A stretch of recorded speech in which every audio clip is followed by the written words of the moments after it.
My name's Katie Crawford. I am a watercolor artist here in Fayetteville, and this is my studio space. I'm working on a native North Carolina plants and animals project where I kind of pick a plant and an animal that would live together and paint them in a whimsical manner. I love watercolor. I don't know why. A lot of people think it's sort of a difficult medium, but to me it makes sense. So it's more like a partnership of like, you understand the paint and you try not to force it too much, and I really love that when you get to do that, it feels like two people have come together, even though one is just a painting medium, but it's more of a combo.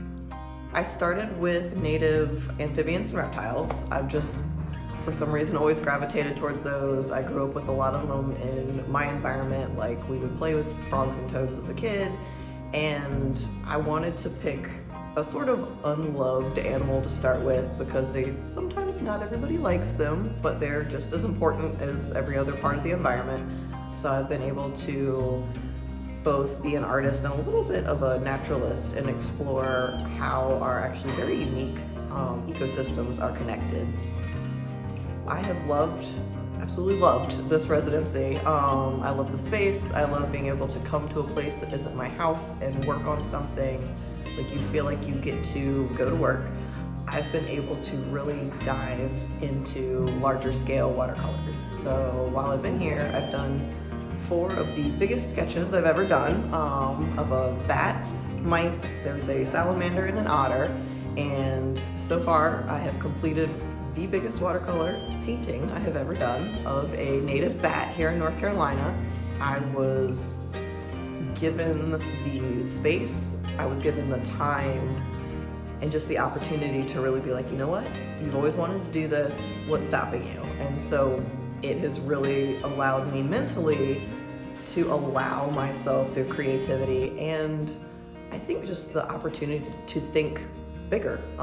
So when you're stuck in either a smaller space or somewhere where you're constantly running, time becomes a factor in your creative process. And I've been given this moment to just stop and explore. And I think that breakthrough has been, you can do this, and it is worth the time, it is worth the effort. And then I've gotten a lot more of sort of a confidence after the first piece of like, not second guessing whether or not I'm wasting my time or I'm wasting my resources. It was like, nope, I tried and it worked. And so I get to go to the next piece with a little more confidence and just keep snowballing it. I'm just really excited to see the whole project framed and hung together. I want it to be immersive. I want you to walk in and be like, where am I? Like, what magical little world did I just fall into? I like that I now have anywhere from a 5x7 up to a 3-foot by 4-foot painting. And as a viewer, it changes your perspective and how you feel. So at one point you feel like you're something big looking at something small. And then you go to a bigger piece and you're like, well, now that's big and I'm small. And so I really want to play with this concept of scale in an environment that, one, when you walk in, you smile first and you're like, wow, this is neat. And then you get to like start to look at all the detail. So I'm excited just to have it all in one space, and hopefully it can just be really fun and just really immersive for people.